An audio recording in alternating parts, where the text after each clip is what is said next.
Hi, everyone. Welcome to the sunny side of San Diego. I thought a fun one that we would do today would be what defines a San Diegan. We're both from San Diego, and I thought it'd be interesting to see how Michael defines a San Diego when he's talking to someone, things he starts picking up on, and go, okay, that's San Diegan, or he starts hearing things and go, you know what, that might not be someone that's a local San Diegan. Now, technically, I was born in Maryland and spent the first 3 years of my life there. So I actually consider myself more of an East Coast soul person. So maybe that's why I don't gauge it as well, because I still have that ingrained within my DNA. Yeah. I don't know if I can actually claim that status. I've lived here for the majority of my life, but I did not actually start out here. So you feel you're a East Coastian?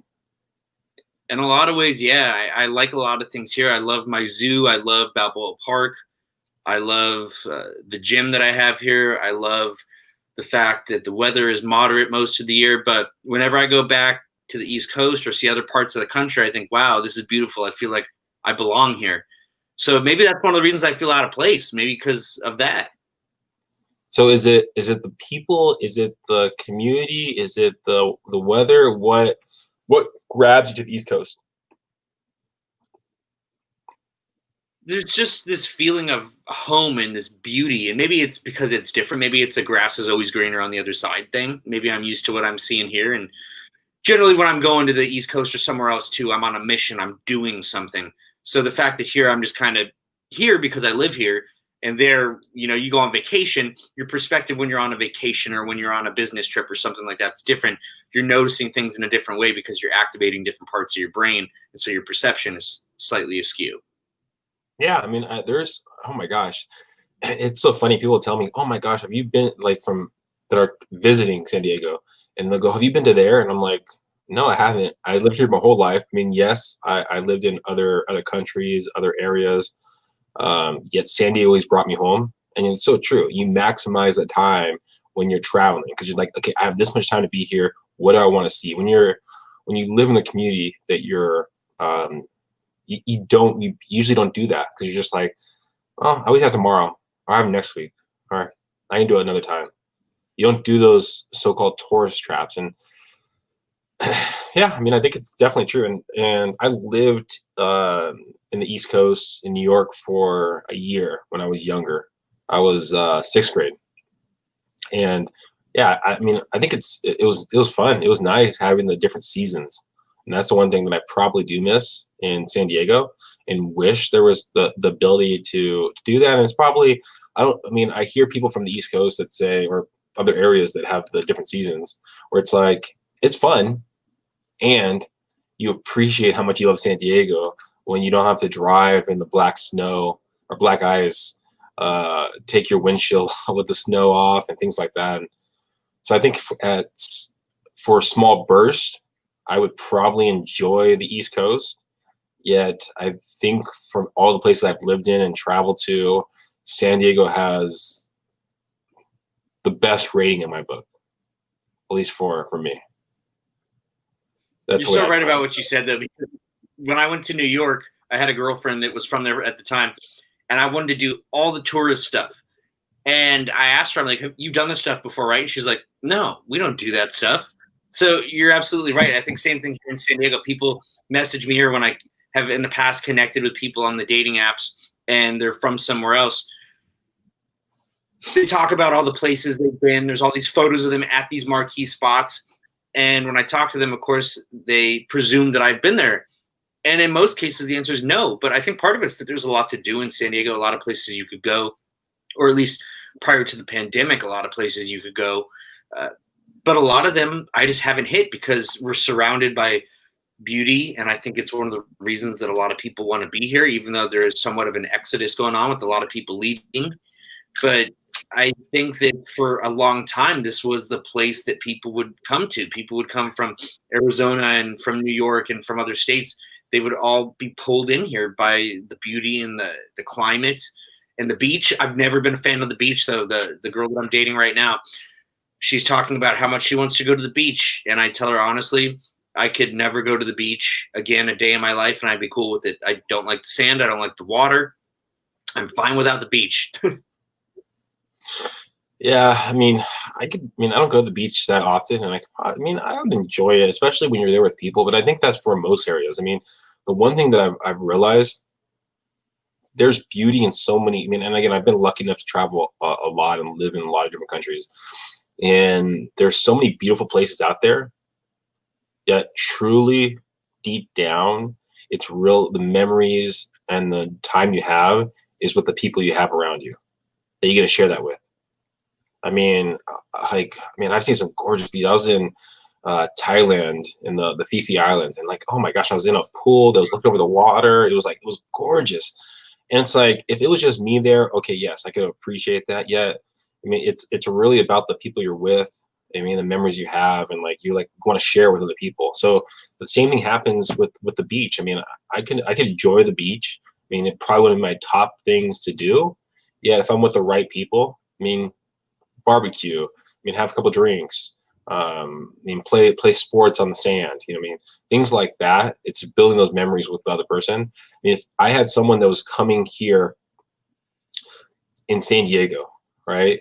This is how I would define it, right? If a person was only coming here for one day, right, and I wanted to show them all the San Diego had to offer, I would probably, for you know what, my new breakfast spot would be it's what is it? It's in Pacific Beach. I have to think about that. There's a breakfast place, best coffee around. It's so bomb. I know it's kind of weird for a breakfast place to the coffee, but this coffee is delicious. But I would take them to Petco Park for a baseball game. I think the environment that has to be offered there, and then go out for a couple of drinks. There's like a Irish pub down there that has live music. So I think that would be a night that I would want them to enjoy for me. I agree with you that it is about who you're with, because I think that if you're with the right person, I enjoy grocery store or doing errands, things like that. But I think on a 1 day scenario, and I think I've had to do this a number of times. A 1 day scenario, I would definitely hit Balboa Park, because you can go to the zoo, you have all the museums, you have the beautiful views, you can see so many marquee spots and landmarks of San Diego, historic elements, things that have been here, and then pick your poison for the museum. Which type of museum do you like? It's all right there. I think that's why I did the majority of the 1,000 miles that I did running this year through Balboa Park. Almost every one of them was through Balboa Park, and I never really get tired of it, because there's so much going on there and so much beauty.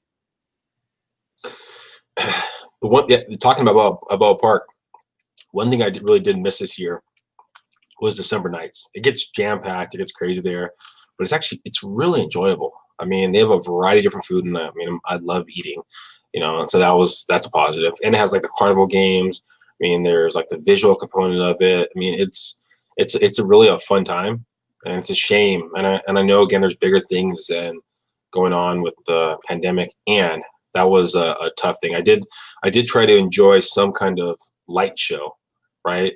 So I went down to Chula Vista, and there's like supposedly a little cul-de-sac that has most of the people there have lights, supposedly, right, on their house. Oh my gosh, the line took so long and we get there, and it was pretty bad. I'm like, oh my. So trying to take in some kind of the holiday spirit and do something during this time was definitely tough. And I think if you're visiting San Diego during this window, you're not going to be able to enjoy all that it has to offer, or even a lot that it has to offer. I miss December nights too. I would actually walk there because it's only a couple miles from my house. So it's easier than trying to do the parking.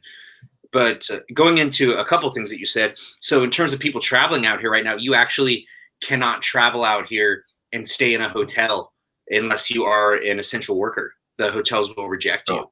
So wow. Not possible, because my girlfriend, or her mom, was supposed to come for Christmas because her dad passed this year, and she can't see her mom because her mom can't travel out here because the hotels won't allow her to stay. But the thing that I really miss, and that you really brought up some nostalgia, but the thing that awoke within me was how much I miss the fair. I love the fair. I mean, I try to eat clean, I try to work out, I try to be healthy, but when fair season comes around, it is fair game. I feel like I train all year so that I can eat whatever I want at the fair. I can just be a little pig, try everything. it's another thing where there's so much condensed into one thing, but you have so many people from so many different areas that come out. You have the art show, you have all these different philosophies and ideologies and perspectives about things. You have the plants, you get to see all the different plants of San Diego people are growing. You have all the rides. I don't go on any of them, but I like to just look at them.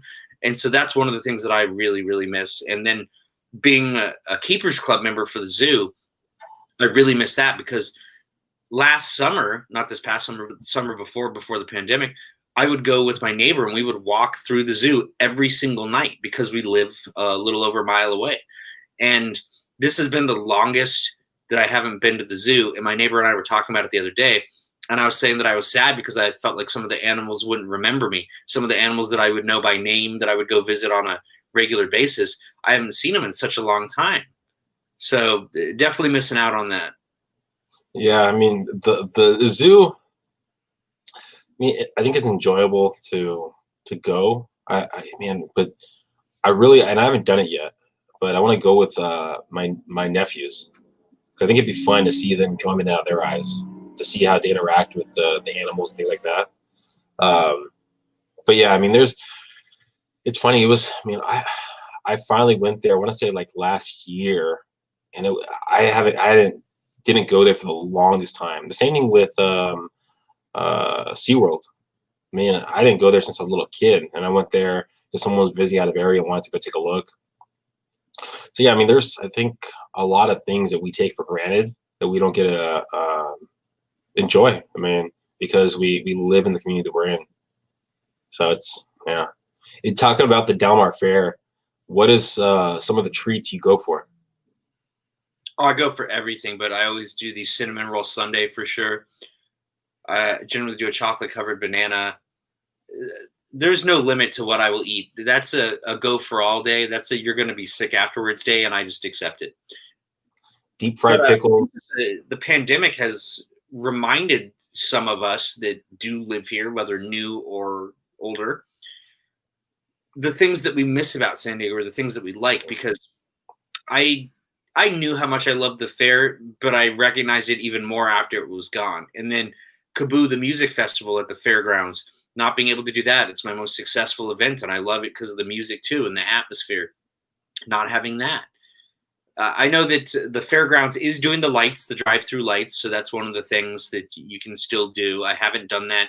And like you said, I feel like it would be very busy because I feel like it's one of the few things that you can do, so I feel like everybody probably is doing it. Yeah, so yeah, probably maybe I have to take a drive up there.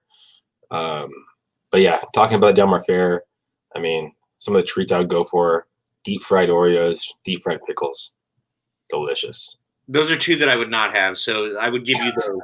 I'll let you have those ones. I think getting back to the original thing of knowing a San Diegan, I know you say you don't feel like you're a San Diegan at heart, and I mean, for me, I would probably say it's the relaxed vibe. If you're a Dodger fan, in my heart, you're probably not a San Diegan. That's who I'm gonna go with. So for all you Dodger lovers out there, sorry, it's growing up, I always looked at LA, and I mean, I feel like it's ingrained in a lot of San Diegans. But if I looked at LA as kind of like not enjoyable, I even went up there. I think I went to a nightclub once up there, and it was like we waited out line. You were just in a bundle of people, and they started choosing people out of the crowd to come in, and then you go inside there. It was like a small little venue. I'm like, what's the appeal of this? And so, you know, for me, and so much traffic, I mean, I couldn't do it either. I mean, I went there for college, and I was told that's where I needed to be for the art world, and I said no. I'll be the big fish in the small pond. I'll go back to San Diego. I'm not doing this. I couldn't do the traffic. It would take me sometimes 30, 45 minutes to go to the grocery store a mile away. And I said, I do not want to live my life this way. I mean, I was talking to someone, they're telling me how you define a relationship by the proximity of how close that person lives with you. Oh, I do that here in San Diego too. Huh? I do that here in San Diego still. Yeah. Yeah, I mean, I never looked at it in San Diego, and I mean, the traffic was just so horrible in LA. I mean, it was we like same kind of thing. We were talking about I think it was like a 10-mile drive, and so I got a lift, and it was like an hour and 20 minutes, and it was like crazy expensive. I was just like, what the hell? Like, yeah, it's and the interesting thing, and again, it's only small spurts that I've been in actually LA, and it seemed like every underpass there was exorbitant amount of homeless people living there. Like there's a couple communities I think downtown that have something like that. Yet it doesn't seem like to the extent that it wasn't there. I think that San Diego's kind of moving in that direction, though. From what I've seen, it definitely looks like it's headed that way. But I would say things that identify California for me, or San Diego in particular, California burritos, Oh absolutely. yeah.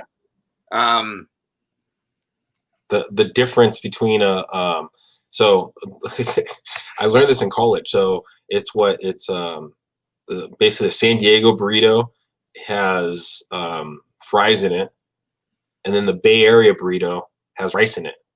what? See, I've never heard that. Yeah, because I never had a actually.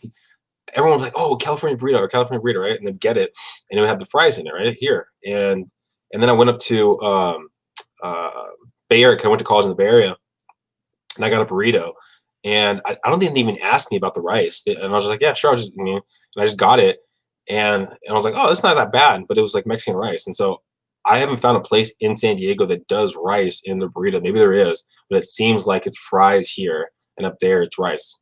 I mean, you can certainly get it in your burrito, but it's not called a California burrito. No, it was well, I think it was just a regular burrito. I don't know. Correct me if I'm wrong if you're listening right now, but so I think those are little differences. I mean, the verbiage. I mean, I would say a little bit different, a little more relaxed atmosphere. I would say kind of West Coast compared to East Coast. I mean, a little more um, verbal with your opinions. I mean, this is just me, but yeah, I think a lot of those things, and these are maybe stereotypes, but a lot of them are rung true for myself. I think the laid back idea is very San Diego, which could explain a lot about me. I don't have that aspect. I have the more East Coast, you know where you're going at all times thing because, hey, time is money, money is time. You have places to be, things to do. Get out of my way, know what you're doing or move aside. Yeah, I mean, well, especially if you go to Ocean Beach. I mean, you go there, that's a strong feel of just relaxed atmosphere. You're just like, all right, man, let's just relax. I'm just like, we need to have a plan. What are we doing right now? We need to I have a grew up plan. in that area, so I actually have a lot of nostalgia when I go down there. But when I go down there, because I grew up there and because I know the feel of it, I actually start to acclimate and have that sort of energy. So I think that it's an understanding too that that's the nature of that area. Of all the beaches, all the areas you could go, that's the place I would want to go. And I know it's not a favorite beach destination for a lot of people, but in terms of the neighborhood, there's a lot of good memories that I have there. Spending my years there from around 7 to 14ish, and then still living in the neighborhood after that, just a mile or two away. And in fact, I feel like maybe after having this conversation that I'll probably have to take a trip down there. So that actually just kind of brought back so much nostalgia that I think I'll have to make a trip down there, maybe get a burrito over there. You know, the funny thing is, in real estate, right, we have to be very careful of how we describe areas, right? Because there's all these legal issues and things like that of telling, so, oh, okay, well, can you tell me about this area? Oh, can you tell me about that area, right? And and so it's very difficult to tell people. I say the one thing that I tell people if they ask me about Ocean Beach is it's probably the one area that you'll see an 18-year-old smoking weed with a 65-year-old on the water. I mean, that's the area that it just pops in my head. Everyone's just relaxed. Age is just a number. You know, you are who you are. That kind of thing. And just free will. And so. Yeah, it's one of the cool things about that. I think that every neighborhood or community has its own energy. And I would say that that's a cool one. I could picture myself living there. Yeah. In fact, as I get older, I think that it would be a great place because of that energy. I like that calmness because there's already so much chaos within me that I think that that calm helps level me out and balance me. So I would not be opposed to living there. And if I was to get a home, I think that is one of the areas that I would consider. I love my neighborhood too. I love being in the University Heights Hillcrest area. I think that it's a cool little area. Uh, it is always under construction. There's a lot of stuff being added. So part of me maybe holds on to how I remember it being 10 years ago, 13 years ago. It is shifting, but it's still a wonderful neighborhood. And I walk around the neighborhood and go for my runs and I look at all the houses. And there's such a diversified range of houses here that have the feel of East Coast houses or Midwest houses or Southwest houses. And it's not completely gentrified yet. And so there's still character and diversity, I think. And that's it's beautiful. It's nice to see. It's constantly changing. I mean, I'll drive in that area. I used to live in that area and drive in the area, and it's just like you see a new shop open up or a new restaurant, a new bar, and not as much with recently stuff going on. But yeah, it's a constantly evolving community, which is fantastic. I mean, if you're listening right now and you live in San Diego, how would you define the community you live in? I mean, if from the outside looking in, if you're living in a community, how would you want people to see your community? I mean, I'd love to hear your feedback, love to hear what you think. And I hope you guys are watching live right now. Hope you guys have a great holiday season. If you're listening to us on the podcast, hopefully you had a great holiday season, and hopefully things are going a little better in this world for you and for everyone else. And I'm curious too, for the people that have moved here from other places, what brought you here? And for the people that want to move here, what makes you want to come here? Because we are dealing with a lot of people from what I've been reading. And I don't trust anything that I read or see on the news anymore. But I've been hearing about this mass exodus from California, people leaving. So I'm curious. I'm curious to see what happens if more people come, if more people leave, if it balances out. It's going to be interesting. Yeah. Well, on to the next one, guys. Hope you guys have a great morning, evening, afternoon, night. Talk later. Bye.